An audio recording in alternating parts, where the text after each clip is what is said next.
Aloha and welcome to Truth in Movies. Today's a fun topic for me to talk about.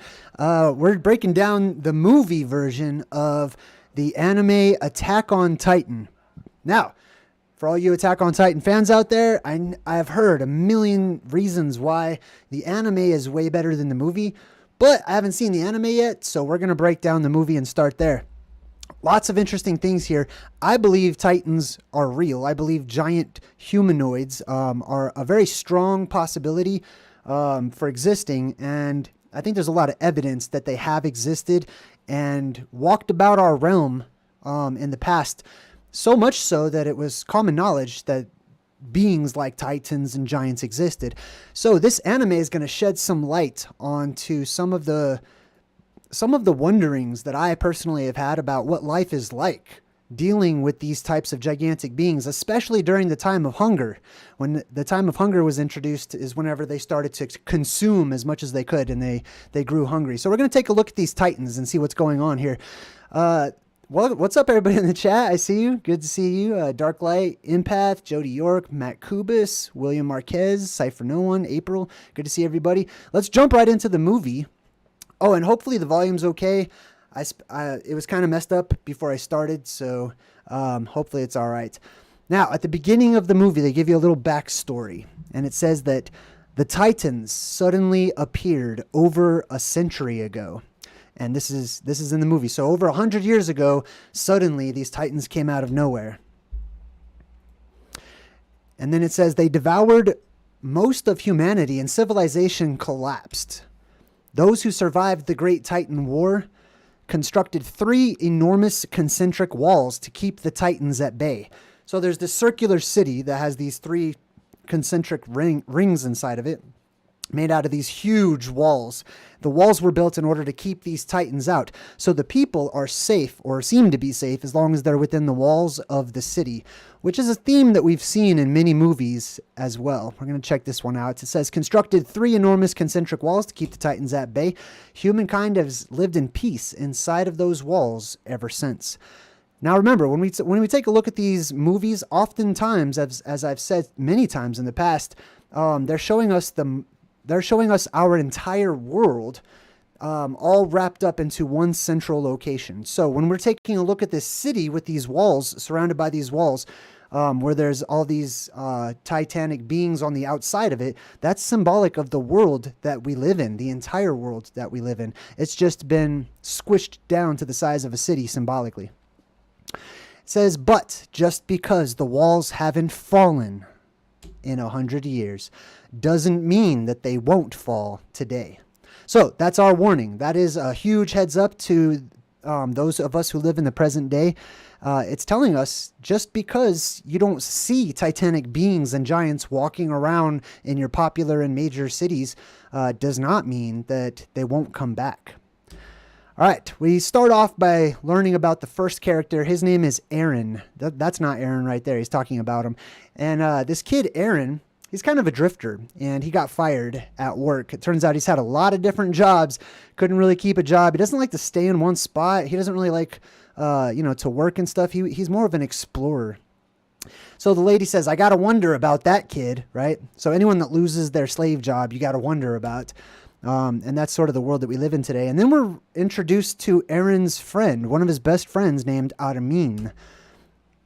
And this kid is yelling out to Armin. Armin's an inventor. He loves to invent these little toys and projects and machines and stuff. But there's a problem. The problem is he's not allowed to. It's against the law in this city to create your own inventions, basically. We'll talk about that and why that is here in just a second. So he's like, you made this thing for me and it broke. So he takes it over to Armin, who takes a look at it, fixes it up, or says that he'll fix it up. And then we meet the third of the trio, which is Mikasa. So we had Eren, what was his name? We have Eren, Armin, and Mikasa. So let's meet Mikasa. Oh, Mikasa and Armin actually meet up with Eren. They're going to look for him. Yeah, he was just fired or lost his job once again or whatever. So he's way out in the distance on the edge of the city limits on top of this old out of commission rocket that's just sitting there. So they call out to him and say, Eren, and he looks over. Now this is how you can tell it's Eren, because he wears this scarlet scarf, basically, or whatever color that is, that red scarf, which I'm going to talk about too. There's some symbolism there. He says, they're like, oh my God, aren't you afraid of playing on the bomb or whatever? He says, let it blow everyone up, I say. Now, he has a problem with society, the way that it exists. Really, his problem is that society is trapped within these walls. That's how he feels. We're going to learn more about his position in a second. He says, Armin says, I heard that you got fired for fighting again. So he's losing his job. They're like, why can't you ever stick with anything for long? And so his response is your family's shop all you want in life? Is all that we want in life is to just get a job and be accepted by everyone because we're out there, doing the same exact thing every day? I can relate to Eren. Eren is, he's beyond that. He wants to do something meaningful. He wants to find something that gives him excitement in life. And so Armin responds and says, well, I want to make more things like this. He's got this invention that he's created. And he says, careful, you'll get arrested for breaking one of those laws. You're not allowed to create these new inventions. Now, this is the post-apocalyptic world, okay? So there has been an apocalyptic situation. The whole world, as they knew it, had come to an end. So what we're looking right now is the post-apocalypse in the Attack on Titan world. And in that post-apocalyptic world, they have these new laws. And one of those laws is that you cannot create new inventions. You cannot create like mechanical objects and stuff. And the reason for that is because it seems like the elders of the community, they blame the apocalypse on technology. And so they don't want the apocalypse repeated. And so they say, if we don't create any new technology, there won't be an apocalypse, which may have some truth to it too. At least they seem to go hand in hand. The technology seems to shoot out of the roof exponentially just towards the end of an apocalyptic cycle or the beginning of a new one. So he says the inner wall is filled with huge buildings where rich people live. And here's an example. This is the map of Attack on Titan. You can see it looks kind of like it harkens back to Atlantis, right? And I think there's a good reason for that too. Now, I talk about two different apocalypses on my channel. One being by water and the other being by fire. There's also a blue sky that we live in today. And then after this next apocalyptic event, this sky turns red. I believe that many of the survivors actually go towards the North Pole, where there are these ancient lands, 4 lands that are divided by 4 rivers. And it seems to be, according to my research, a place of safety. So this seems to be a microscopic version or a symbolic version of the land that at least was once portrayed on the maps of the North Pole. Here's another example. We've got this map that was found, this ancient Japanese map that was brought to Hawaii, and this person had drawn our continents that we're used to seeing, but there's also these other continents that seem to be outside, indicating that there's more land outside of these concentric rings that represent our world that we live in today. Pardon me. Here's another map. This is one of my favorite maps. This one right here, you can see that on the outside, this is a map of our world. This is not like an Attack on Titan map or anything, but most people would say this is Antarctica, but without ice. But it looks, if you just take it for face value, it is that you can see the rings. There's an inner circle ring, and that's the land at the North Pole that I was referring to. Let's zoom in on that so you can kind of see that that land was once portrayed right smack in the middle of our world. And then suddenly, a few hundred years ago, it just disappeared off of all of the maps. Interesting that they changed the map like that. Interesting. That's going to come up again here soon. Here's another one. This is a good one showing the land at the North Pole.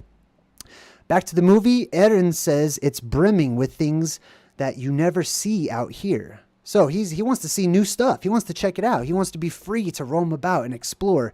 He says, don't you want to visit? Don't you want to check it out? Aren't you curious? How about, he's talking about going into the inner circle, right? Where all the rich people live. All the rich people usually live closer to the center than they do the outside rings. And he's like, you know, don't you want to go check out all the nice rich people stuff? And they're like, well, you know, maybe. He's like, what about outside the walls? What about in the opposite direction, right? And they take a look. Now here is a picture of the walls wrapping all the way around. The city's gigantic, really. He says being born inside the walls. Now remember, this is our world he's talking about. This is us. And dying inside the walls. Are you okay with that? Are you okay with being born inside the walls and dying inside the walls? And there's never an option to leave, to go, to explore, to check out other things. Now, some people might be saying like, well, I don't have any walls where I live. One, our world is walled. We live in a contained world. Two, we have all kinds of invisible walls that we call borders and boundaries and laws and regulations and stuff that pretty much act as the physical example of the wall itself. He says, I'm not okay with that. I don't like that at all. So he's up there checking it out. He wants to go explore. And then they take a closer look at this missile. They wipe off the dirt and they're like, whoa, it's a girl. And it's the sea. These people have never seen the ocean. Now, remember, we talked about how the oceans are actually going to disappear during the next cataclysmic cycle. But Armin, I think, says, is that the endless water that you mentioned? The ocean is a myth to them. They've never even seen the ocean ever. They've never been outside of the city walls. And he says it really exists. So now they have found a clue in their contained world that points to the world being much different outside of their container, outside of their little ecosystem that they live in. It's not a pond. No, it's millions of times bigger, he says. And this really exists beyond the walls. So the question that's being posed to us is, are we curious as to what really exists outside of our world, outside of our walls, right? All right, then he says, do you suppose that bird up there has ever seen the open sea? Now, take a look. Here's the wall. They're constantly working on it, fortifying it and guarding it. Eren looks up and he says, the bastards are protecting the walls, not the people. They're there to guard the walls to make sure that the people don't leave. They're not there to make sure that the Titans don't come in or whatever, because it's been 100 years since there's been any Titans. People are starting to lose faith that there's even a such thing as a Titan. Does that sound familiar in our world today? It does to me. He says, what a joke. I think it's a joke too. We've got all types of agencies out there in our world across the realm that are guarding all of these boundaries, making sure that you and I stay put. Are you okay with that? He says, we can't get any closer. And he says, seriously, it's fine. It's fine. Now, imagine that this is us. And the movie is showing us and reflecting back to us what would happen, possibly, if we were to go explore those boundaries. Here's another picture of a wall. This is not from Attack on Titan. This is a similar looking wall, just like this one. But this is from the movie Maze Runner. I've found that many of these movies have very similar and repetitive symbolism when it comes to our world on the microscopic symbolic scale. The wall, the gigantic, huge, tall wall, usually attached to some sort of a labyrinth or circular city. So the three of them go up to the wall. As you can see, it pans up and it's gigantic. It's huge and it's meant to keep out the Titans. Now, if this is our world, the things that are beyond our walls or our sky or our firmament, however you'd like to call it, are on the macroscopic scale. They're gigantic. If you look it up, they say that even the quote-unquote astronauts, they say that they grow while they're out there in space because of the lack of gravity. So they actually get taller. And their muscles get weaker, their body fat increases. There's a lot of interesting things that happen when you weigh a lot less. He says, I've never seen the wall so close up. Have you ever seen the wall so close up? So they venture out. Now, Mikasa is getting cold. Eren has a crush on her, so he takes off his red scarf and he gives it to her. And she is totally crushing on him. Now, the red scarf I want to talk about. There is symbolism within the Bible, within Judaism and Hebrewism, if that's a word, about wearing scarlet threads or scarlet clothing by extension. It says wearing a thin scarlet or crimson string or thread as a type of talisman is a Jewish folk custom as a way to ward off misfortune that is brought about by the evil eye. The evil eye is the eye in the sky when the world depressurizes. So these people wear a little bit of red, just a little red string, and it's supposed to bring them good luck. So he wraps it around her, essentially saying, you're under my protection. All right, so he says, all right, it's okay. He's like, let's go check it out. Let's climb the wall. Let's go see what's on the other side. And his friends, they were all about it until he actually said, all right, let's go. They're like, it doesn't have to be right now. That's cool. That's cool. We can wait. We can plan this out. So his response is, then when, if not right now? And his buddy's like, we'll be executed without a trial if we climb the wall. So you see, do you hear? There's already a wall in Armin's mind. There are walls that have been constructed that are going to that take the place of the physical actual barrier. If they serve the same purpose. The purpose is to keep things in or to keep things out. You don't need a physical wall if you have a mental barrier that will automatically prevent you from going that far. He adds, plus they say that outside it's teeming with titans. Now this is all of that fear stuff that we have in our world. Yes, there might be strange and incredible things that are outside of our world or even within our world, inside within the hollows of the earth. There might be strange creatures. There might be weird things, but those we don't know about it. So we're just afraid of all of it instead of being confident and careful and brave and having an explorer mindset. We're all kept in check by our fears that have been given to us by the rumors and gossip mill of the world. He says, and that mighty bombs were left out there, and it's uninhabitable for anything else. So do you hear what's happening right now with Armin? He is just regurgitating things that he has heard his entire life. He has no idea. He's just saying, I'm freaked out right now and I'm really scared, bro. I don't want to go out there. I've heard really bad things. Okay, it's understandable. That happens to the best of us. But Eren says, I understand that. I get that. But let's go find out instead of just believing the rumor mill. Let's put our hands on the wall itself and figure out what's going on for ourselves. He says, do you seriously believe in Titans? He doesn't even think that the Titans exist. He's sort of a disbeliever. And they're like, what? He says, no one's seen one for a century. That's the same mindset that we have today about so many esoteric and occult subjects or creatures, whether they be aliens or Bigfoot or chupacabra or mummies or vampires or any of that stuff. Most people are just like, oh, do you really believe in that? Why? Because of the rumors? Because of the status quo, that we don't see them walking around all the time, so it's ridiculous for me to believe in them. I might as well not believe in the dodo bird or something else that I don't see actively walking around in my world. He says, yet we keep hiding in fear over nothing. We keep hiding in fear over nothing, and I'm sick of it, Eren says. I'm sick of it, so he looks up and he says, who knows, maybe on the other side is a paradise. Well, that's very interesting, right? They might actually be in paradise. I believe that the name of this city actually sounds a lot like paradise, if it's not exactly paradise already. So this could be a reversal. Usually what we see in these apocalyptic movies is everyone trying to go north for safety. They're trying to get to the center for safety, right? To find the center of the labyrinth or the center of the maze. In this movie, they're already in the center and they want out. They want to go explore. They want to go roam about. All right, so some of the guards come up to him and they're like, hey, what are you doing over here? You can't be here.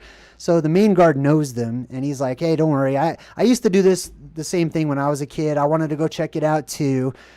But for those who pay them mind, the walls are both heaven and a prison, right? So that's true in our world. The sky that we have, that we rely upon, keeps out a lot of bad stuff, a lot of things. We need that sky. We need it to act as a barrier from the electromagnetic field that's out there so it doesn't come in and ground itself, electrocuting most people, right? There's also lots of way larger creatures out there, gigantic in size. And some people are happy that they're safe within this world. However, some people are kind of tired and they don't mind the dangers. Actually, they invite the danger because it makes life that much more exciting. So he says, don't tell anyone, but there's a mission in the works, an exterior scouting mission. So if this is our world that we live in, this would be like Elon Musk or somebody at NASA walking up to one of us and saying, hey, I heard you're interested in what's out there in space. You want to come check it out? Go on a flight with us? Public discontent is at an all-time high. What do you say, Aaron? Now, public discontent is at an all-time high, so they're starting to send out these scouting missions to explore outside of the walls of their little world, right? That's what happens. When our public discontent gets to an all-time high, we start to see agencies and groups of people that are getting together to go put out their feelers out there to try to start exploring because they want to leave ultimately. Why? Because they want to escape the Titans. The Titans return. The doors open. The Fantazoids, the otherworldly creatures come in. And to some, it's hell on earth. To others, it's a paradise and it's the golden age. Now he says, what do you say, Aaron? You want to go on this adventure?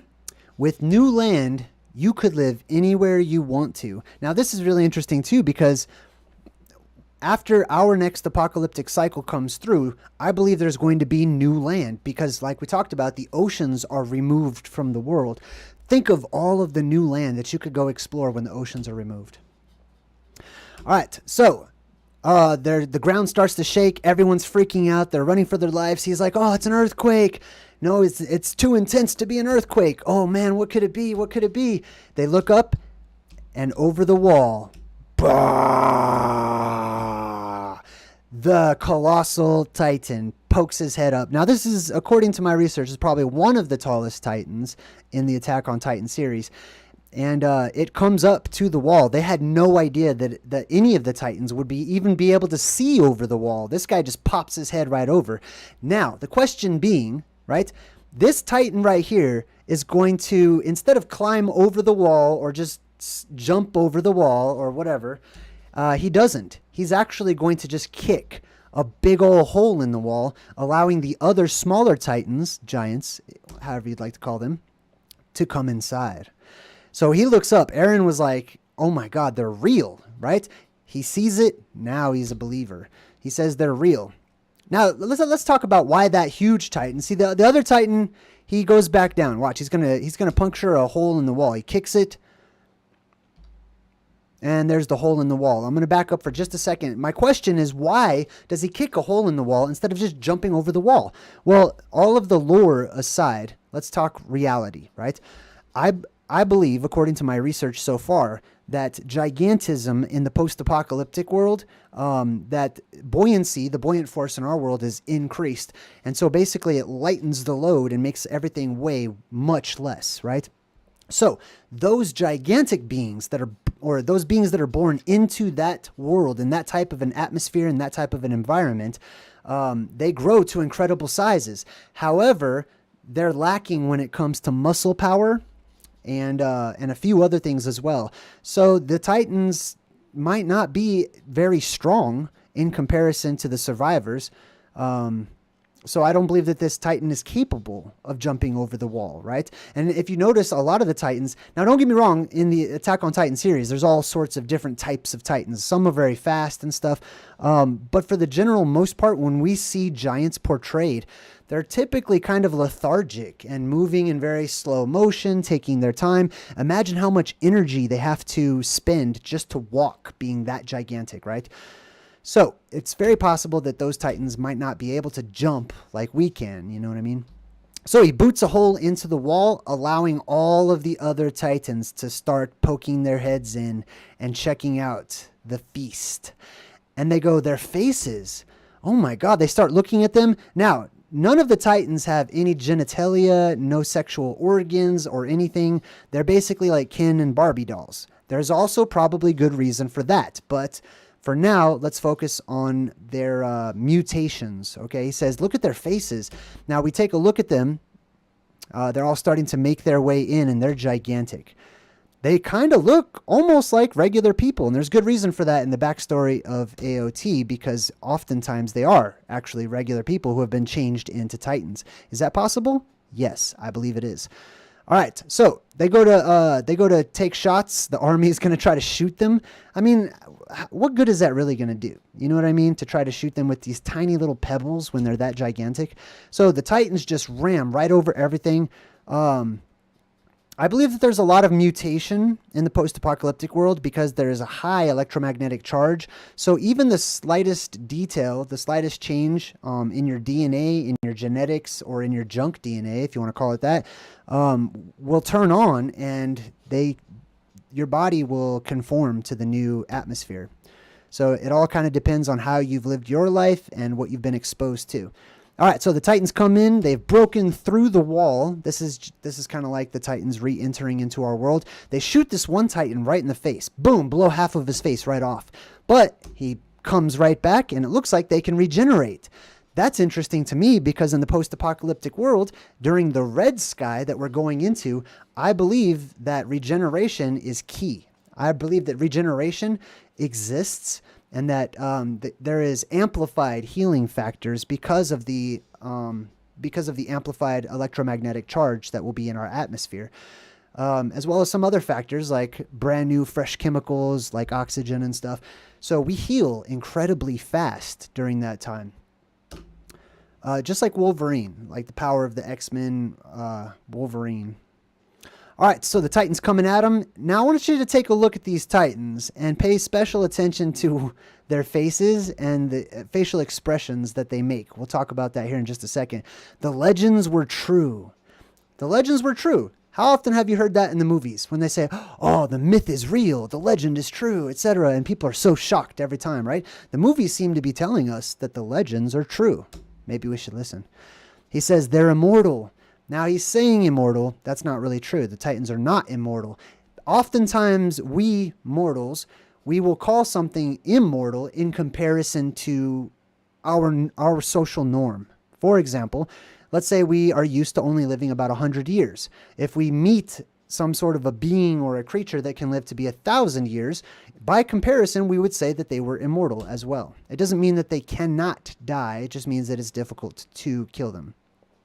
All right, so the Titans immediately see some snacks on the ground, yoinks up one of these delicious looking little humans, grabs him, and starts to devour him. Like I said, there's a time of hunger that seems to be instituted in our world. I believe that once we go into the red sky, and it's the post-apocalypse, immediately after that, it may be that conditions change so that we're not as tired, if we even are tired at all, or ever need to sleep again. And that we're not hungry, that we are sustained by the actual energy in the air, in the atmosphere that is all over the place. Now, as that energy dwindles over time, a hunger develops. And you can imagine what that does to these gigantic beings. So he's chomping down on people. They start eating them up like they're Snickers. Why wait? Have a human, right? I mean, ultimately, this could be no different than some of us today, because some of the products that we eat might contain some DNA that is familiar. All right, so the Titans are just ripping humans apart, tearing them apart left and right. Now, I believe, I do want to say, outside of the Attack on Titan lore and the story, I believe that this is a particular point. I believe all movies are a particular point in our collective timeline. All of them. Every single movie I believe is connected. Now, I believe that if we reverse time and we go back from this point in time, that the Titans they didn't have this hunger, that they were more friendly, and that we used to sort of get along and have an accord and agreement. And some of these might have even been related to the humans and stuff, so we got along. But as the energy dwindled, peoples and beings started to change a bit. So he yells out, Armin. Now, what does Armin mean? It's Persian, German, and Dutch, and it means guardian or a defender of the Aryans' land. Now, that's an interesting choice of words, especially for an Asian kid in an Asian movie. Now, I will say Attack on Titan, the actual anime, is not all Asian. It's not all Japanese or Chinese or anything like that. There's actually a plethora of various races that are represented in the anime version. In the live-action film, according to my research, there was budgeting and stuff to consider, and they did their best, basically. But if you take a close look at the Titans, they do seem to be represented by various races of humans. Now, Mikasa. What does Mikasa mean? That's the girl's name. Well, first, there's Spanish, mi casa, which means my house, which I think is a cool play on words. But the name Mikasa in Japanese origin means a Nara word that means 3 hats of bamboo. Her name is 3 hats of bamboo. That's interesting. Also means to resolve. It's a Japanese origin and a girl's name usually, and people with the name Mikasa are usually Judaism by religion. That's interesting. Now we've got 2 links to that. 3 hats of bamboo. The bamboo hats are basically kind of conical shaped, like little mountains or something. All right, and then Eren. What does Eren mean? That one's a little difficult to see, but I'll read it for you. It means saint. Eren is a Turkish name, which in today's Turkish has the meaning of a saint. According to Mahmud Kashgari, it's the plural of the word with the plural suffix an, which I tend to agree with. Now, or, the first part of Eren means light, and then on means of thee. So it makes sense that Eren means saint nowadays because it really means of the light, if you break it down to its etymological root. Here come the Titans, stomping their way in. Look at these guys. Let's take a look at these Titans real quick. Since they don't have any sexual organs, they're just basically Ken and Barbie dolls walking around. Look at this dude. This dude is jacked. Do you see this Titan right here? Look at his face. I want you to take a look. Do you see the smiles on many of their faces? Not all of them have these crazy smiles, but look at this guy. He's excited. He can't wait. It's lunchtime. He's in there. He's going to grab some humans and do some Titan-sized sit-ups or something. Look at those abs. That's crazy. Which is really interesting too. So, like I said, there's different types of Titans, right? In the AOT lore, there are humans who have been injected with Titan like stem cells or something, and they change into Titans. They start to grow. I believe that that's possible here in our world, given the right conditions. Sorry for leaving that picture up for so long. I was just talking and not paying attention. All right, so they start snacking on the humans a bit more. This guy, I gave all the Titans nicknames while I was watching this. I forgot what I called this guy. There's definitely like a homeless Titan. This dude was like the gangbanger Titan. What's up, SA? I'm going to eat you guys, or whatever. I don't know. So they all start snacking. They reach down, they start grabbing humans, they step on them, they don't pay them much attention. I've shown what a Titan's perspective looks like. Now from us, we look up and we see a huge titanic being and we're freaking out. We're like, oh man, it's like in our minds, it can see us just as clearly as we can see it. However, I don't believe that that's going to be the case all the time with the perspective changing from the standpoint of the Titan. When the Titan looks down at us, it's not focused on us as much as we are. We look like little ants and grasshoppers. So quite oftentimes they pay us no mind. Now, this female Titan chick runs down, grabs a human. She's super excited. Do you see the smile on their faces? When I was researching this series and this movie, I couldn't find a satisfactory answer to the question, why do all of these titans smile so much? The best answer that I could find was that they're very excited because they're not hungry. They're not even eating these humans. We'll find out this later, but they're not eating the humans because they're hungry. They're not, at least in the Attack on Titan lore, that they're not eating them because they're hungry. They're very excited because they don't want to be titans. So they're hoping that they can find a special human that will help to transform them back into human form.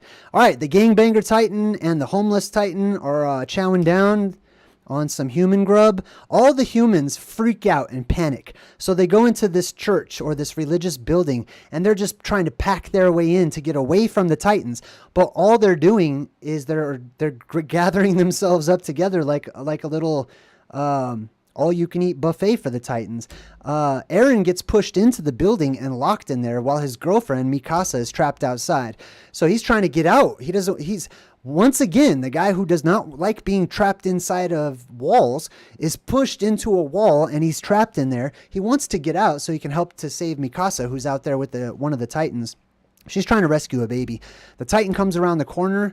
Long story short, he watches as a bunch of debris and stuff shoot up into the air, and she disappears. He assumes that she was eaten by this titan right here with the Joker face.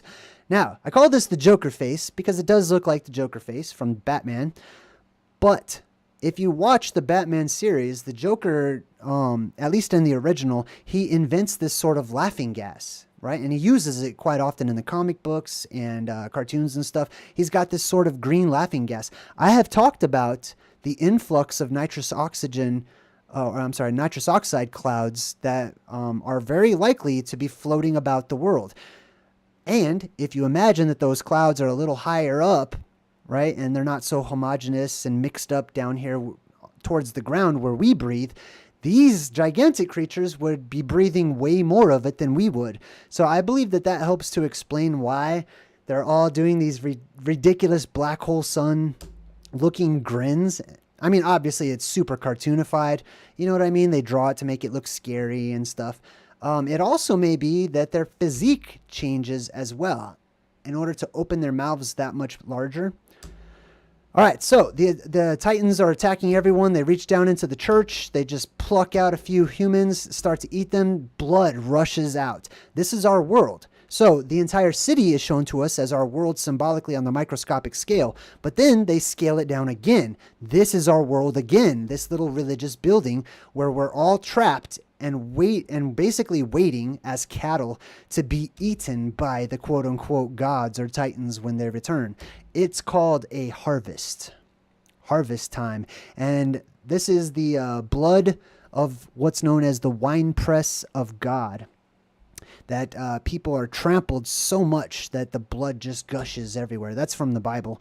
All right, so 2 years later, after the attack, right, what happened is that there's 3 concentric rings to the city.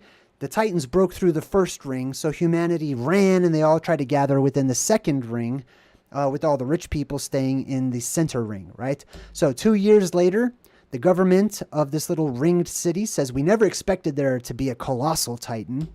Of course, right? I mean, like, Titan, yeah. Colossal Titan? Oh, no way, right? He says after it destroyed the outer wall of the Mosin district. Now look at the symbol behind him, too. This is the all-seeing eye symbol. You'll see this quite often. It's a crescent right underneath a circle, typically. And this is sort of the all-seeing eye. And then the red chosen for the flag is the sky color. It's the background of the world at the time. This is what people saw. So they put it on their flag to, once the conditions changed and there was no longer a red sky and you're no longer able to see the eye in the sky or the opening where the world was depressurized, then they put this on their flag saying, this is where we came from. We are survivors. This is where we just, don't mess with us, basically. All right, so then they show you the flag, and they show you the map of the world as well. Let's take a look at that. So if you zoom in on it, you can kind of see that it's very similar to some of the older maps of the North Pole in our world, or even Atlantis. The giants broke in. They made their way to the middle. I showed you this map already. Let's take a closer look at this map. Now, I can't remember the name of this map off the top of my head, so I'll have to remind everyone later. If anyone in the chat knows, feel free to post it for me. But this map right here is like, I don't know, something like 9 feet by 9 feet or something. It's huge, maybe 15. It's a gigantic map. It would not fit inside of one of the rooms in most of your houses. So let's take a look at it. This is an old real map. Actually, let me Google what this map is here. Just real quick, that way everyone can research it.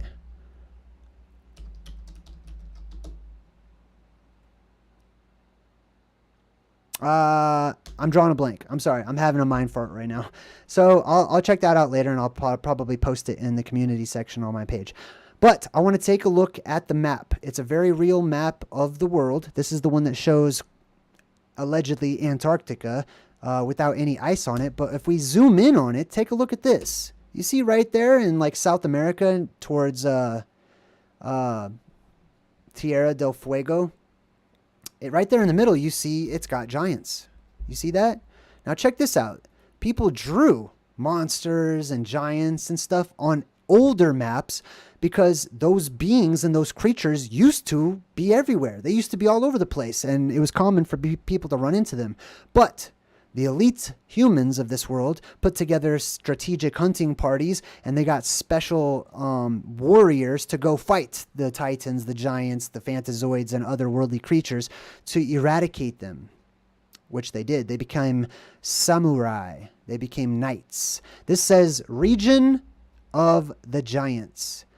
Regione de Giganti means region of the giants. He put this on the map, showing 2 gigantic creatures together. Let's see what else they got here. Here's another one with some giant beings, some titanic beings, just chilling off to the side on an island. This guy is standing waist deep in the ocean itself. I don't believe that this is symbolic. I don't believe that they're just trying to put fear into people, saying like, don't go here. No, I believe this is real fear and a real concern that, hey, if you do go here, you're probably going to see these creatures, right? On these older maps, they show some interesting stuff here. Here's another example, right? This one is of a giant, a specific type called the Cyclops. And then you can see he's got a huge club, some loincloth. They don't typically wear the type of same clothing as we do because they're so huge. And these are on real maps, just like you see in Attack on Titan. All right, so we go back, and it says this has the outer wall being breached has resulted in severe food shortages. So food shortages are being correlated to some sort of an apocalyptic event or a precursor to an apocalyptic event. I would keep that in mind in the current day and age that we live in. They go on and they say, we need to repair the damage that was done to the outer wall. And then they show you the outer wall here too. And as you can see, there's all kinds of different titans. There's the homeless titan right there. There's a big old huge large titan right there with the big old gut.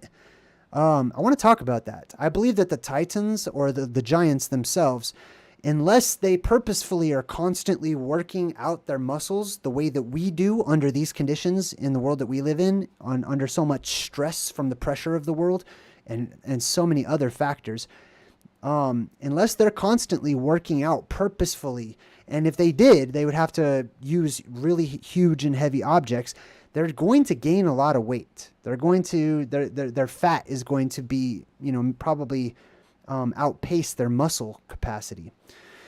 But like I said, there's all kinds of different situations that could change that. It just depends on the individual and their surroundings. So now we meet this girl with the cool goggles. The goggle girl says, we're no longer helpless against the titans. For now, we have this omnidirectional mobility gear. Now, we check out this omnidirectional mobility gear. Basically, they're just little Spider-Man kind of little strings that shoot out and lassos and stuff that attach to buildings and stuff so that they can just constantly fly around. I have no idea how they work. Doesn't really matter how they work to me. The point is it essentially allows them to appear to fly through the air and attack these titans. I'm going to touch more on that in here in a bit. So Aaron gets in this dude's face and he's like, I told you before, the titans don't have sex organs. So they're talking about how they don't have sex organs, and how they reproduce is a mystery. Interesting. I believe that there's conditions that could exist to keep some of the Titans from having sexual organs.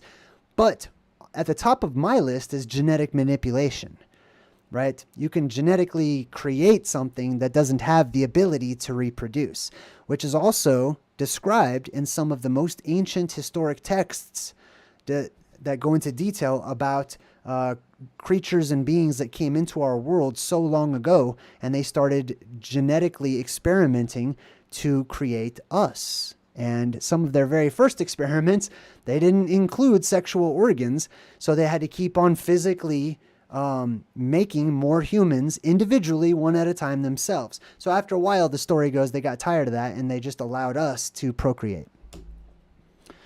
All right, so let's see. I'm going to go ahead and zoom in on this one. And it says here, this is talking about Attack on Titan. Wounded and desperate, Ymir. Now, Ymir is a giant in Norse mythology. It's actually the world giant. And when Ymir dies, different parts of the earth, are developed. And we live on Ymir. We live on a giant. So it says, Ymir, who is a character in the story, took shelter in a nearby tree. I'm just going to cut to the chase. Ymir is like one of the first giants in the Attack on Titan series, if I have that correctly. Ymir took shelter in a nearby tree. Actually, let me back up a little bit. We're going to go way back before all of this stuff happened. It says, one day after a pig was released, the tribe's ruler, Fritz, called all the slaves and asked for the culprit who let the pig out. The slaves all began to point at Ymir, who was then freed, only to be... I can't read it. Anyways, so they're looking for Ymir. Ymir took shelter in a nearby tree, but as soon as she stepped in, she slipped and she fell into an underground body of water. Now, this relates exactly to ancient history and hidden history as I have researched it and come across it so many times from so many different cultures. The place of safety is within and underneath what we call the world tree, right? At the center of our world, the axis mundi. It goes by a lot of different names. Now, Ymir took shelter in this nearby tree, went into it, and then fell down into the earth, basically. And it says there, she came into contact. This is how the Titans were created, by the way. That's why I'm sharing it with you. She came into contact with a mysterious spine-like creature which attached to her back and then triggered the first Titan transformation. So, how were the Titans created in the Attack on Titan series? According to the writings, Ymir went to this world tree type of a thing, went down inside of it, and then there was this mysterious spine-like creature that attached to her spine and transformed her.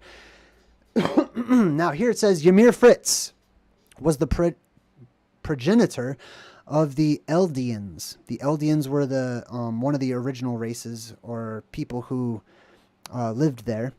When she was a young girl, she awakened the power of the Titans and became the first Titan, the founding Titan. So this is also symbolic of Atlas, right? The first Titan, the squatter man in plasma discharge formations. After she died, her spirit was split into 9 Titans. This is also seen symbolically in many different movies.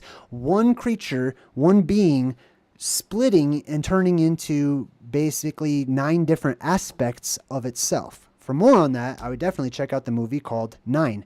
Now, this is an artist's representation of this mysterious, spiny kind of a creature that she found when she went into the world tree, into the opening of the earth, basically, and found this creature, and it attached itself and turned her into a Titan. Symbolically, this is plasma. Okay? It's just a cartoonified version. They gave it little legs to make it look like it's some sort of animal or something, but it's not. It is plasma. This is plasma, branches out. It looks just like this. And what it's saying is that whenever the plasma enters into this world during the plasma apocalypse, as I call it, it triggers transformations to gigantism and gigantic growth. So the Goggle Girl says, I'd like to dissect one, but they vaporize on death. I thought that was really interesting that when the Titans die in Attack on Titan, they actually vaporize. they turn into vapor. Like, which makes sense because you don't want like a huge rotting body that's that big, right? So I wonder how that could be possible. I don't have a theory on that off the top of my head, but I don't always have a theory for everything. I just wanted to see what you thought about that. Why would they make, like, what conditions would arise in our world in order to meet that, to make that happen? That there were titans and that they would vaporize upon death. That's interesting. Or maybe the vaporization is a cartoonification of what actually happens. Now, this guy comes in and says the titans are sensitive to human voices. We have seen this in the movies as well, right? Especially lately when we see all the different horror flicks and stuff where there's these otherworldly Fantazoid type creatures and they're like, shh, be quiet. Don't let them hear you, right? I believe that the sight is not too good on the creatures that come into our world. They're not used to these conditions and it tends to be a bit too bright for them. But the hearing, according to my research, seems to be like it's overpowered or incredible in comparison to how we hear today. Now, they pass up some cows, and they're wondering about this because the titans are breaking into their city, eating everybody, so they assume they're just starving, and they just, they're going to eat everything. They said, wait a minute, do titans only eat people? They left all these cows behind. What's going on? That's interesting. They do only eat people. I'll tell you why in a bit. Now, she stops. Mikasa is like, I hear a child. Or, I mean, not Mikasa, whoever this girl is. She stops, and she's like, I hear a child. So they're looking for the child. And lo and behold, it's a Titan baby, which is obviously cartoonified to make it look all zombified and stuff like that. But the Titan baby reaches out for them. Now they go back out. They're left behind by all the government people. Remember, they were on a mission to go, try to fix the outer wall and seal it up. Well, the reality is they were just sent to their deaths because there was not enough food to go around. So they just purposefully allowed some of the people to die so that the few remaining could have plenty of food to eat, right? So they tricked them. So the government people take off and leave. Hey, thanks, Ken. Check you out. I appreciate it. Ken says, keep on keeping on. Those trolls know not what they do. I appreciate you, man. All right. Now, let's see. This is going to be a biblical passage from Luke chapter 13. It says, he said to them, make every effort to enter through the narrow door, because many, I tell you, will try to enter and they will not be able to. Once the owner of the house gets up and closes the door, you will stand outside knocking and pleading, sir, open the door for us. Remember earlier when we saw all the people running into the church and, people were locked out and stuff and you can't get out? That's the world that we live in today. Thanks again, Ken. I super appreciate you. Wow, I appreciate you twice in the chat. Thank you. But that's our world that we live in today. Once there is a time when the door opens, there is a literally and actually a window of opportunity that opens up in our world because we live in a contained world system. That's why we have weather. We have a pressurized system and it's contained. There is a time and a window of opportunity when a door opens, when we can leave and others can come in. But once that door is sealed up, nothing can escape. Nothing can get out. There may be exceptions, but for the most part, nobody's going anywhere until that door opens again. All right, let's move on and see what else we got here. So some of the Titans are crawling through. Look like they're going to snack on some more humans. I love taking pictures of all the Titans. I don't always have something to say about it, but I feel like these are really good images, so I just wanted to share them with everybody. Now, we see Mikasa, and she's standing underneath this bluish-white light with her arms extended, which kind of reminded me of the movie AI, where that robot kid is always seeing like that same exact kind of pose because he was born in front of this statue that looked like that. All right, now they say that the Titans are not immortal. The Titans' limbs and even their heads fully regenerate minutes after being destroyed. But this spot right back here, below the back of the head to the nape of the neck. Now, in layman's terms, she's basically saying the top of the spine, right?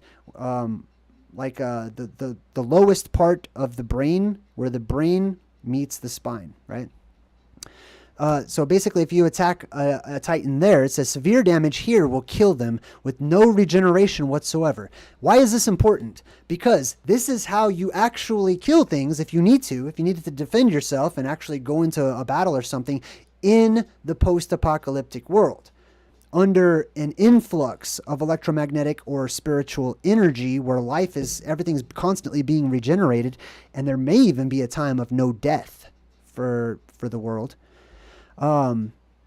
It's difficult to die.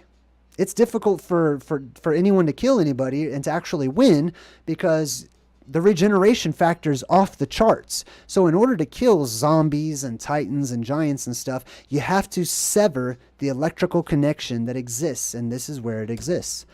All right, so it says this allows us to reach the titan's neck and to strike at its nape. She says you'll use replaceable blades to lop the nape off. So basically they just have these swords and they go and they cut off, the bottom of the neck there. Now, as they're saying this, lo and behold, a little practice titan runs up to them, and look at his arms. You see how long those arms are? I believe that there's going to be a lot of weird-looking creatures in the post-apocalyptic world, simply because there's going to be so many varying conditions everywhere before things settle down and become more homogeneous. Now, this titan is excited. He wants to have a little human Snickers. She runs out with the swords. She's flying through the air. You can see that there's these little, cables, right? This is the omnidirectional mobility gear that they were talking about. No idea how it's supposed to work. It doesn't matter to me how it works. What it matters to me is what it is showing you symbolically. Symbolically, we are being shown the post-apocalyptic world under the coming red sky, even though the sky's not red in the movie. It's okay. And they're showing you that when the titans exist, when there are many titans in our world, there will be those of us who are small, the survivors, who are not going to grow all gigantic under the new conditions. Our bodies are formed already. We've already gone through puberty, many of us or whatever. And we have amazing muscle in this new environment under, next to weightlessness. So we can essentially take leaps and bounds that make it look like we're flying through the air. And I believe that this is where you get the symbolism of some of the more ancient, or older, I should say, Asian television shows and movies, especially older kung fu movies, where you see the Asian people almost like running in the air, like they can fly, and sometimes they're kind of sword fighting as they meet, kind of like in Big Trouble in Little China. Remember they do that scene where they just do the super jump and they're like ching, ching, ching, ching, and they're fighting each other in the air? That's because that's the superpower that you have. You have incredible muscle strength if you're a survivor and you come from this environment into the new environment where buoyancy is amplified. All right, so she strikes at the nape of the neck, taking down the titan, which starts to vaporize instantaneously right in front of everybody. And then Aaron gets into a fight with a bully. Aaron does not like bullies. I can totally relate to Aaron. I love Aaron in this movie. And he does this super kick into the bully's face right in front of this bluish-white light that they show quite often in this movie, actually. Fa-pow! Totally kicks him in the face. I thought that was awesome. Wanted to share that. And he says, I want to kill titans too, right? So he meets up with this captain who's like an expert at using the mobility gear, the omnidirectional gear, and he's an expert at killing. He's killed all kinds of titans. So Aaron's like, I want to kill them too. Now listen to what the captain says. He hears that Aaron's excited.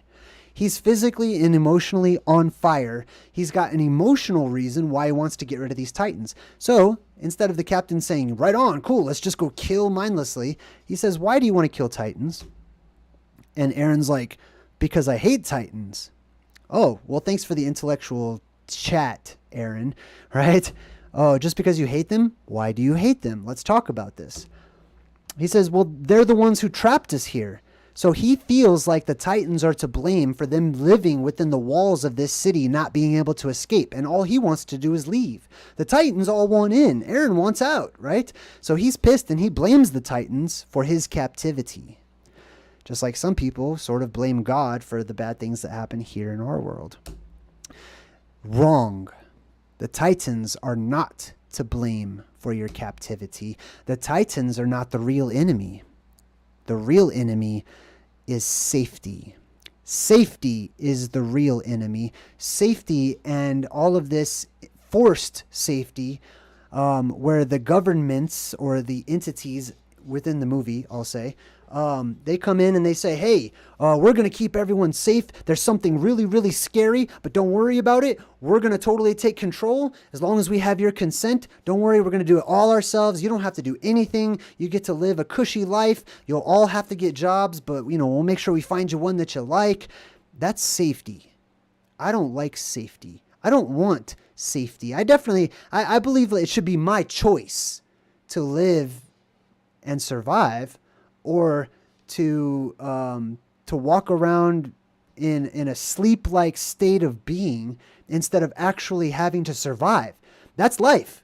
Life is ensuring that you stay alive, right? Not just being handed everything on a silver platter or living off of the government because they say that they're going to take care of us.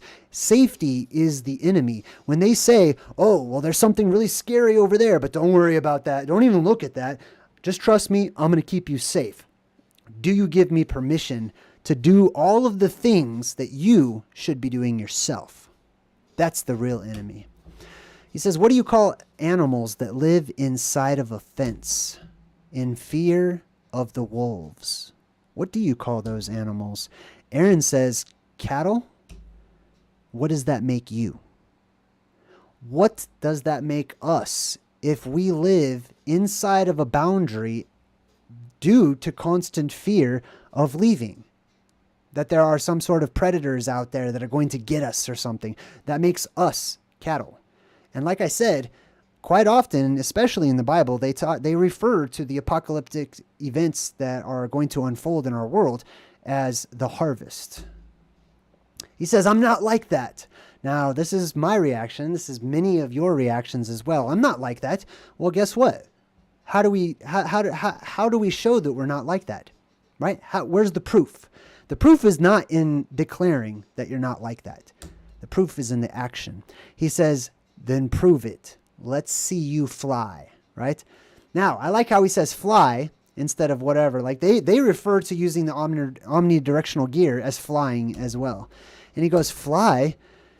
Now, we go back to his buddies, and they're having a chat. He says, there used to be lots of machines in the world, they say. There used to be lots of these things, even ones that could fly, just like airplanes and stuff that we have today in our modern world. So this is our world in the future after the apocalypse, just before probably the next apocalypse, I would say. But now these machines are outlawed. And he says, why do you hate him so much? Okay, so this is a totally different scene. This is the bully. He's holding his jaw because Aaron totally just did that super kick in the air. And they're like, why do you hate Aaron so much? And he says, it's that look of his. Like he's carrying the world's misery on his own shoulders. That's many of the truth seekers in our world today. We have a certain look to us, right? We tend to be, easygoing and stuff because we tend to be more open-minded than most people, I guess. At least that's my experience. But we go through a lot. We go through a lot of trials and tribulations with each new revelation that we come to, right? All right, so the Titans are coming in, and you see all of the people jumping off of the buildings using their omnidirectional gear. They're just flying around. This is also symbolic of the amplified buoyancy. Now, one guy goes and slices the Achilles heel of this particular Titan to bring it down. I've talked about that before. That's exactly what Moses did in order to bring down King Og, according to the story, which is also probably cartoonified, but there may be some realistic truth behind that story. So keep this in mind, because some of you may survive the coming apocalypse, and you may be in a world that there are giants and titans, and you might remember from some movie that you watched, oh, why don't we try this out? That makes sense. You take out their Achilles heel, that will drop anybody. Okay, I don't know if you've ever damaged your Achilles heel, but the second that Achilles heel, even just one of them, makes you fall down. So that's one of the best ways to bring down these beings. It might not kill them in the AOT lore, but it will definitely help to bring them down. They're snacking on some more humans here. Walking about, you can see that there's just fire all over the place. This is symbolic of the coming fiery apocalypse when the fire of God descends from the sky. Now look at these guys. We got all kinds of different looking Titans out here, right? Look at their faces. They're going to talk about why they look like this here in just a bit. But one guy, they just start snacking on humans, devouring them. But look at how they devour them. This is one of the reasons why they have that excited look on their face, right? Basically, the Titans are like every kid in the movie Willy Wonka's Chocolate Factory, Charlie and the Chocolate Factory, whatever. They're all devouring all this chocolate and candy, but they're really excited because they want to find the golden ticket. This is exactly what's happening with the Titans in Attack on Titan. It's not that they're eating because they're just starving and hungry and gigantic. They're eating and they're popping the humans into their mouths head first every single time. Usually, right? There's always exceptions. But basically, they're really excited, and then they try to eat and snatch off the heads of these people. Mag of Cascadia says, thanks for all the work that you've been doing recently. Cheers from the Cascades. Hey, right on. Thank you. Cheers to you. All right, so let's get back to the movie. Aaron is like, this is hell. This will be hell on earth for many people, right? The Bible describes it. The Bible describes that there is a foundational city, a city of refuge during this Red Sky event, and that the wise travel to this city so that they can be protected from zombies and Fantazoids and giants and other things that are out there during this Red Sky event time. Some people, depending on your vibration and your experience in life, will see it as literally hell on earth. Others with a different perspective will see it as an exciting time to live. It all depends on your perspective. But they're chowing down headfirst on the humans. Why are they chowing down headfirst on the humans? Remember, they were talking about the nape of their own necks being sort of their power source or whatever. Interesting. I'm going to talk about why they eat them headfirst in just a bit. He says it's no use. We don't stand a chance. That was the bully. And Aaron says, fine, be like that for the rest of your life. It's no use. We don't stand a chance. Oh, it's no use. We can't escape the world. Oh, it's no use. I can't build my own spaceship and get out of the earth or whatever. Oh, it's no use. I'm not allowed to travel to Antarctica. I'm not allowed to go to the North Pole because there's laws and there's people and these are the boundaries and the walls that exists within our own minds. Aaron says, fine, be like that for the rest of your life then. And then he jumps flying off of the building. Remember, it's about the action that you take that proves what you actually believe in. So he's flying at the Titan, swords spread. Titans are trying to smack at him like he's a little fly in the air. And just like a fly, he's way faster than the Titans are. They're trying to get him, reaching out. This guy's got human hanging out of his mouth, trying to also slap the crap out of Aaron as he's flying through the skies. This is just an epic flying scene I really liked. And the captain talks to Aaron and he says, you'll never get close if you're afraid. So Aaron's flying around, right? But he's not actually killing any Titans. So he's like, dude, get close. You can't be afraid. This is also something that the movies have told me over and over and over, especially when it comes to those types of apocalyptic and post-apocalyptic movies. Don't be afraid. Stay calm and collective. Earlier in the movie, they actually said, remember your training. Right? This is why we talk about these types of things, so that we can get some form of mental training, at least to get used to it, so that we can have a form or an idea of what to do when the reality returns. Titans are going after Aaron, who's flying through the air with his omnidirectional gear, slicing away at the Titans, trying to look for the nape of their neck. I just love this. This is such an epic battle. That's why I took so many pictures. And he says, I'll finish it. And he goes up, slices the back of the neck of this Titan. Gotcha. Boom, the Titan's falling. But he grabs Aaron by the leg. So Aaron's actually caught in the mouth of one of the Titans, and it rips. It takes a bite and rips his entire leg off. Throws Aaron to a nearby rooftop. Aaron's flying through the air, falls onto the rooftop. All these other Titans are just mindlessly trying to grab him and eat him. And then one of his buddies comes back. It might be Mikasa, I can't tell, but she shoots an arrow. This arrow is symbolic. Many arrows are symbolic. As we looked and we saw, there was a sort of an arrow, like a huge post or a beam. Sometimes it's different things. All that matters is it's straight, right? And it always goes into the eye. So when this girl shot the arrow, I knew she's going to shoot it right at this dude's eye. So she nails this caveman looking Titan dude right in the eye. This is symbolic of the blue beam hitting the eye in the sky, or the depressurize, the apex of the depressurization, where the hole bursts out from our world, depressurizing the atmosphere, and it takes down the Titan. Well, this is another good way to get them to stop attacking, is to put their eyes out, right? Because it's hard for them to see. Duh. So Armin gets captured by this huge Titan, who's extremely happy about his catch. Aaron is helpless because he just got his leg bitten off, and he's on the rooftop just across, just about to watch his friend be eaten. So, I want to talk about why the Titans are eating the humans. When the Titans look down and they break through the city and they see all the little humans scattering, remember, their perspective is different. And I think that would help all of us out if we always make a place for another perspective. Not that we have to believe in that perspective or see it the same way, but just to make room for it, to know that there are other perspectives there. The Titans' perspective, they don't see in the same way that the human beings see. When they look down and they see all the little scattering humans, they don't see our bodies. All they see is the light that is inside of us. Now, believe it or not, the human body emits light on a certain spectrum.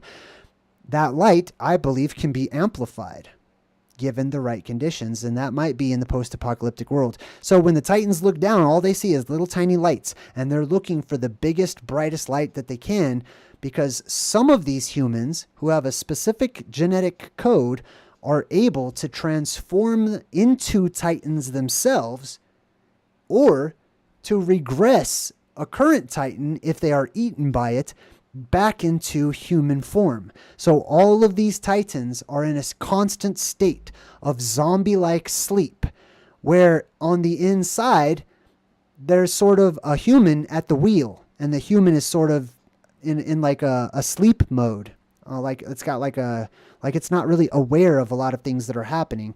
And it's described whenever Ymir, the first Titan that we talked about, had a little plasma branch that attached to her spine. When she described, because she reverted back to a human at some point, and she described what it was like to be a Titan, she said it was like a walking nightmare that she couldn't do anything about. And the only thing that the Titans want to do, most of them, if I have that correctly, is they don't want to be Titans. They want to be human again. They want to turn back into humans. So they look for the strongest light source. They're not out there to try to destroy the other humans or eat them or anything. They don't even have the ability to digest them, right? So if these Titans eat too many humans, they have to throw up. That's how they get rid of them, right? So they're not eating them because they're hungry in the movie. In the movie, they're eating them because of the light. They want to get the ones that have the strongest, brightest light, because they tend to be the ones that have the transformative property that they're looking for. So Aaron's friend is tossed into the mouth of this Titan. He's holding on for dear life, holding on to the tongue. Aaron musters up as much energy as he can, jumps into the Titan's mouth, grabs his buddy's arm, pulls him out, and tosses him from the Titan's mouth. However, the Titan now has Aaron inside of his mouth. You don't know this yet, but remember how I was talking about how the Titans look for the biggest, brightest light? Aaron is going off like an alarm to these Titans. They're starting to gather in his general location because they want to eat him, because he's the one. He's the one that has this specific genetic sequence that allows for transformation. So the Titan chomps down. Boom. Swallows Aaron whole. Bites his arm off, I believe. Aaron is seen going down through the digestive tract or whatever it is inside of the Titan, being swallowed and landing in this sort of vat of acid. There's some other dead humans in there and stuff, and he's freaking out. Now, check this out. In order for the Titans to transform, they cannot just simply swallow a human whole. They have to drink the blood. They have to drink the juices from the same area that they are killed from, the nape of the neck, the spinal juices or whatever. Because this Titan did not rip into Aaron and actually drink his bodily liquids, and he's just down there in the stomach in bodily form, then the Titan is not able to change back because he needs Eren to spill those liquids. So he basically has to wait until Eren is like starting to decompose because of the liquids or whatever. However, Eren's going to change all of that. He looks up, starts to yell, and then they find Eren's arm. They think Eren's done. They think he was eaten by a Titan. They're like, hey, here's his arm. It was totally chopped off. Now, when you see people's arms, or usually their fingers, being chopped off, it's typically representative symbolically of the plasma fingers that are coming down from above being chopped off. And that means that the electromagnetic dome or force that surrounds our world has gone back up after the neutral point of the polarity shift. All right, so they start to attack this Titan or try to attack the Titan that just ate Eren, right? But the Titan starts making weird noises. He's having stomach problems. He reaches down, holds onto his gut, and he's like, oh no. Remember how I said that they would throw up if they ate too many, right? So you think that the Titan is about to puke Eren back up. However, the reality is Eren has been triggered, and now he is changing into a Titan of his own from within the stomach of this Titan. So the Titan form of Eren reaches up through the snake-like mouth of this Titan with his own hands, rips open the Titan. There's this huge green beam of light. There's not a lot of color in this movie. This was very colorful, very bright green, which is symbolic. If you ever see that emerald green kind of color in the movies, especially if they show you things that are symbolic of the North Pole, it's always representative of the spirit of the world energy, or the aurora borealis, as we commonly call it. So Eren, boom, shoots up from the aurora borealis, splits this Titan wide open, and now he is transformed into a Titan form himself. Now, I want to say that I believe after the apocalypse, like I said, those children that are born into the new conditions of the world to come, or the world as it will be changed, that they start to grow larger and larger. They're still related. They still have relatives that seem to be getting smaller and smaller as they age. But that's why we have Titans and giants that can be on our side. They can literally be your family members. So this is kind of what I'm seeing symbolically. Eren turns into a Titan himself, and the Goggle Girl's like, a Titan attacked another Titan? Their minds are blown, because all they see and all they have known about is that the government has told them, yeah, Titans used to exist. They're all evil. They're all bad. They will eat you. They will kill you. And they never spoke about the balance to that. They never talked about the concept of there being good giants, big, friendly giants. All right, so Eren goes into total Godzilla mode and starts whooping all of the other Titans, just cracking them wide open. I like this because it shows how muscular he is in comparison. I do believe that it's possible for those of us who survive, given the right situation, that whenever we get really big, like I said, we'll retain our current muscular structure and seem to be super powerful in comparison to those who are actually born into that world. And they're not able to exercise and get to the muscle strength that we currently have in comparison. So Eren's going to town on all of these different Titans, starts whooping on all of them. Everyone thinks that Eren's dead. They don't realize that this is Eren, except for one person, which was Mikasa, his old girlfriend crush. And she goes, now, I haven't told you this, but Mikasa, during that 2-year period where he thought she was dead, Mikasa survived, and she ended up becoming this awesome Titan killer goddess type of a chick or whatever. But she also hooks up with that captain dude that teaches Eren how to kill all the Titans and stuff. So he's pretty brokenhearted about that. And he sees her, and she goes, Eren, is this because of me? So basically, he just took out all his anger. He's whooping on all these giants and stuff. And she's looking at him like, are you mad because of, me and the captain or whatnot? Basically. So he reaches out and grabs her. And he's like, damn it. And just kind of, they have this moment where there's an understanding between them. But then all this vapor, all of this steam starts to come out of Aaron's body because he's going to transform back into human form. And that's what happens when a Titan dies, right? Is that they vaporize or whatnot. So he starts to get smaller and smaller. He puts Mikasa down. Everyone's looking at him. All this vapor's coming up off of his body. And then they say, hurry up, slice into his nape before the Titan absorbs him. The reason for this is because Aaron's body is physically inside the body of this Titan, and he is right here. But he's merging. His because of the chemicals inside of the Titan body, his body is starting to merge so that he only becomes a sort of inward consciousness of an outward form, if that makes sense. All right, so they want to take Aaron out before he becomes fully a Titan, basically. And their cells fuse, as he says here. So they slice out Aaron. He's sort of in this mucousy membrane stuff. He comes out, and they're like, oh my God, it's Aaron.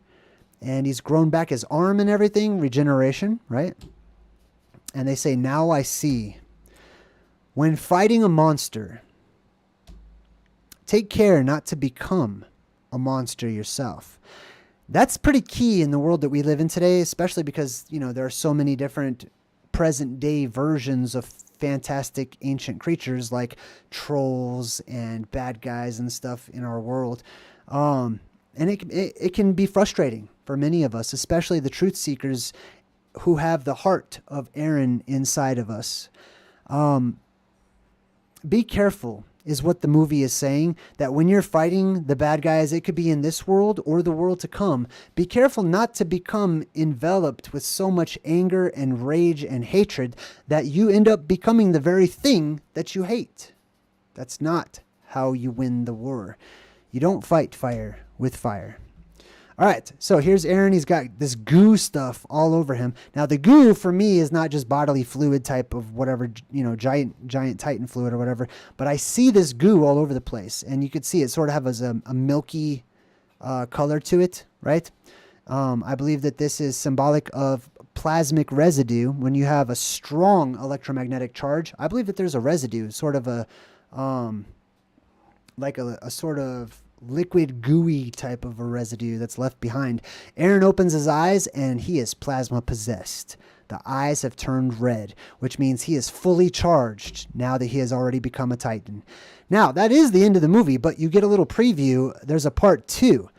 And in the part 2, they're asking Aaron, because they have no idea what just happened, and they're scared of Titans. So they're like, are you a human or a Titan? And they say Aaron is humanity's last hope. Aaron contains within him the answer on how to beat the Titans. And so it shows Aaron climbing the wall. And this is all just previews for part 2. And then he says, we're not cattle, right? So I love this. Aaron is like, he's like, no, we are not food. We are not here. We don't submit to just being food for somebody else, right? Which, if you look at it, is really true in the world that we live in today. A bad sprout must be picked before it grows. And then there you can see another form of Aaron, the Titan version. And he says, I want to know the truth about this world. And they're just showing you some previews of part 2, right? I want to know the truth about this world. He doesn't care if there's danger involved. Oh, well, I mean, fine, good. That means that the truth you find is going to be that much more prized, that much more valuable, right? I want to know the truth about this world, regardless of what path I have to take to get there. It sounds like an adventure to me. He says, I've been waiting for this day. And that is Attack on Titan. Whew. Well, hey, thank you, Peter. Hey, Peter Lashan's in the chat. Just gave a little donation. I super appreciate it. Nice little super chat sticker. I hope everyone enjoyed the presentation of Attack on Titan. I am sorry that I didn't watch the anime version of it. I know there's a lot of fans out there. Maybe one day I'll give it a try. But for now, since I do truth in movies, I felt like the movie would suffice just to get the gist of the idea of the Titans. This is not really a review for the movie, like was the movie good, was it bad, or whatever. I don't really do that for my truth in movies. I don't say like, I mean, if it was a good movie, I'll let you know. If it sucked, I'll probably let you know. But what I'm looking for, regardless of how cheesy it is, or how bad it is, or how unoriginal it is, I'm looking for those grains of truth, those breadcrumbs, those Easter eggs that I can find that outweigh the entertainment value of the movie itself. All right. Well, thanks for watching. Thanks for hanging out with me for a bit and watching some truth in the movies. Until next time, I'm JayDreamerZ saying good vibes and goodbye. So hard to